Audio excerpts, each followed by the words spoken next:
जब जीवात्मा शरीर को छोड़ करके जाता है, जब मृत्यु होती है ना व्यक्ति की, तो अगला जन्म मिलने से पहले उसके कर्म का भुगतान होता है। और उसका कर्म का भुगतान 3 रूप में होता है, एक जाति के रूप में, आयु के रूप में और भोग के रूप में। जैसे ही जीवात्मा अगले जन्म को प्राप्त करेगा तो सबसे पहले उसकी जाति निर्धारित की जाएगी ईश्वर की व्यवस्था के द्वारा। जाति का मतलब ये नहीं कि बामन, ये बनिया, ये नाई, ये चमार, ये लोहार, ये जाति नहीं है। जाति का मतलब समान प्रसवात्मिका जाति, आकृति ग्रहणा जाति, जिनकी समान एक आकृति होती है वो एक जाति कहलाती है। एक जाति। यहाँ जितने लोग बैठे सब एक जैसे तो है ना। अच्छा, मैं आपको देख करके पता लगा सकता हूँ कि आप में कौन पंडित है, कौन बनिया है, कौन ठाकुर है, कौन यादव है, पता लग सकता है क्या? तो फिर ये जाति कहाँ रह गई? हमारी सबकी समान एक आकृति है, हम सब एक ही जाति के हैं, लेकिन हमारे बीच में कुत्ता आ जाए तो वो अलग है, उसकी अलग जाति हो जाएगी। गधा आ जाए वो अलग है, सांप निकल आए तो उसकी अलग जाति है, क्योंकि उसकी आकृति अलग है। आकृति ग्रहण आ जाती, एक आकृति को देख करके दूसरी आकृति का बोध कर लेना एक जाति कहलाती है। यह है जाति। आप जब शरीर छूटेगा तो किस जाति में जाओगे? गधा बनोगे, कुत्ता बनोगे, घोड़ा बनोगे, आदमी बनोगे, बैल बनोगे, हाथी बनोगे, क्या बनोगे? ये पहले डिसाइड होगा जन्म मिलने से पहले, और ये हमारे कर्मों के आधार पर डिसाइड होगा। तो ऋषि कहते हैं जाति और दूसरा आयु। आयु भी आपकी निश्चित है कर्म के आधार पर। परमात्मा पहले जाति को निर्धारित करते हैं कर्म के अनुसार, फिर आयु निश्चित करते हैं कर्म के अनुसार। उस समय जब जीवात्मा की मृत्यु हुई तो उस समय उसने जीवन में जैसे कर्म किए उस कर्म के आधार पर जन्म के समय आयु निश्चित है। जन्म के समय याद रखना। लेकिन ये मनुष्य योनि, कर्म योनि भी और भोग योनि भी है। पिछले कर्म के आधार पर तो परमात्मा ने आयु निश्चित कर दी, लेकिन इस जन्म में भी जो हम कर्म कर रहे हैं ये कर्म भी आपके जीवन में जुड़ जाता है। अगर इस जन्म में आयु को बढ़ाने वाले काम करेंगे तो आयु बढ़ जाएगी। माना कि किसी व्यक्ति की आयु 60 साल निर्धारित थी पहले कर्म के आधार पर, लेकिन इस मनुष्य जन्म को पाकर के उस व्यक्ति ने अच्छा संयम का पालन किया, ब्रह्मचर्य का पालन किया, शाकाहार अपनाया, यज्ञ योग प्राणायाम ध्यान किया, उसने अपने शरीर को बढ़ाने वाले काम किए तो उसकी आयु बढ़ जाएगी। और यदि मनुष्य की 60 साल उसकी आयु निश्चित थी लेकिन उसने खूब शराब पी, ठोक के मांसाहार किया, फेफड़े खराब हो गए, बोलो 60 साल जी पाएगा क्या? पहले ही राम नाम सत्य हो जाएगी। तो अगर आयु को बढ़ाने वाले काम करेंगे तो आयु बढ़ेगी, और आयु को घटाने वाला काम करेंगे तो आयु घटेगी। आयु आपके निश्चित है, श्वासें निश्चित हैं, लेकिन जैसा कर्म करोगे।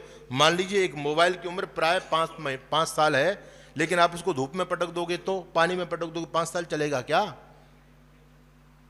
गाड़ी 10 साल चलती है, समय पर सर्विस कराओगे, मेंटेनेंस करोगे तो 10 साल चलेगी, और आप सर्विस ही नहीं कराओगे तो पहले खत्म हो जाएगी। उसी प्रकार से जन्म के समय आयु निश्चित होती है, लेकिन जैसे जैसे हम कर्म करते हैं वैसे वैसे आयु घटती भी है और बढ़ती भी है।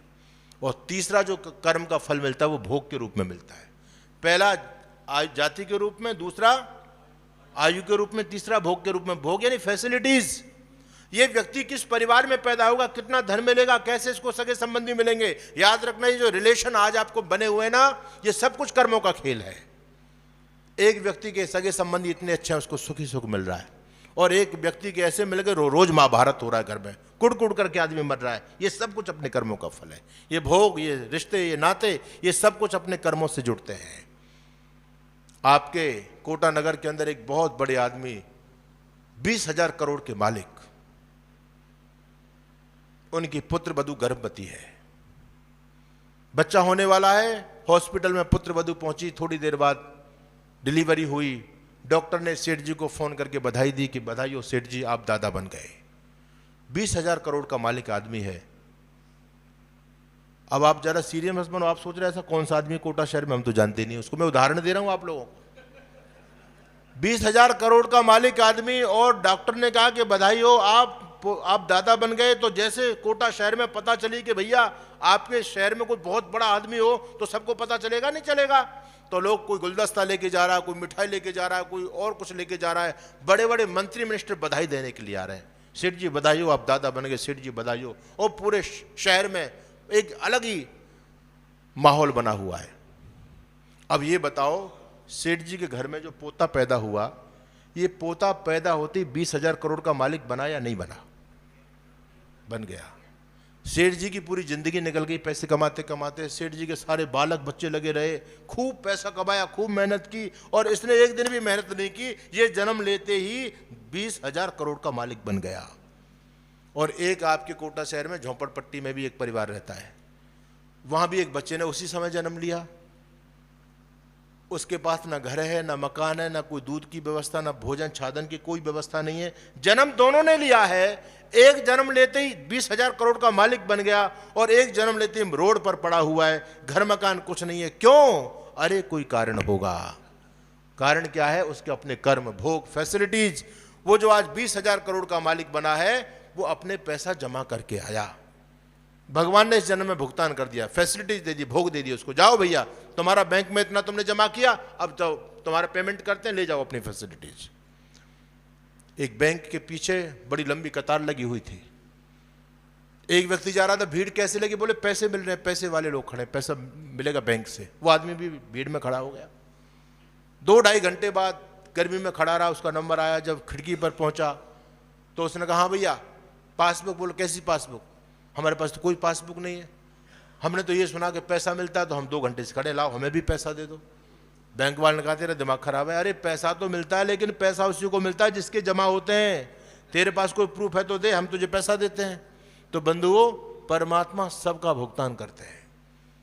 ये जो आप आज ईश्वर ने आपको धन दिया है, शोहरत दी है, दौलत दी है, आयु दी है, ये सब कुछ अपने कर्मों का भोग है। इसलिए संसार में अच्छा आयु चाहते हैं, अच्छा परिवार चाहते हैं, अच्छी सुख सुविधाएं, फैसिलिटी चाहते हैं, तो पुण्य करते रहो, पुण्य के बाग लगाते रहो और जीवन में आनंद ही आनंद आते रहेंगे। कभी भी इस भ्रम में मत रहना कि आप पाप भी कर लो और पाप का फल कट जाए। नहीं, ये जितने भी दुकानदार बैठे हैं, धर्म के ठेकेदार, ये सब झूठ बोल रहे हैं, आपके जीवन को बर्बाद करेंगे। कभी भी कोई गलत कर्म मत करिए किसी गुरु के विश्वास में आकर के कि गुरुजी बचा लेंगे। कोई गुरुजी नहीं बचा पाते, गुरुजी खुद नहीं बच पाए। जो 50-50 लाख में सतलोक की टिकट काट के देते थे ना, 50-50 लाख में, रामपाल महाराज हरियाणा में 50-50 लाख रुपए लेते थे। बोले यहाँ के बाद, मरने के बाद सीधे सतलोक जाओगे, पैसा जमा कर जाओ। वो खुद जेल में 13 साल रह करके आए। कोई तुम्हारे कर्मों को नहीं काट सकता, ये कर्म फल अवश्यंभावी है। भगवान कृष्ण देखो, उनके भांजे की मृत्यु हुई या नहीं हुई?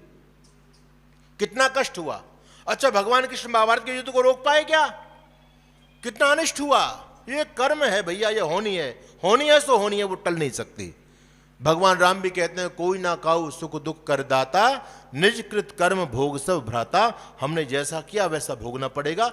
तो हमारे कर्म अच्छे बने, हम परमात्मा की व्यवस्था को समझें। इस संसार में परमात्मा है, सबकी व्यवस्था कर रहा है, उसकी व्यवस्था से कोई ऊपर नहीं, वो सर्वोपरि है। आप कहते हैं ना परमात्मा सबसे ऊपर है, ऊपर का मतलब ऊपर नहीं रहता, वो रहता तो सब जगह है, लेकिन वो सुप्रीम पावर है। उससे बड़े ऊपर किसी की पावर नहीं है, चाहे कोई राजा हो, चाहे कोई महाराजा हो, सब उसके नीचे है। इसलिए हम परमात्मा का ध्यान रख करके संसार में चलें।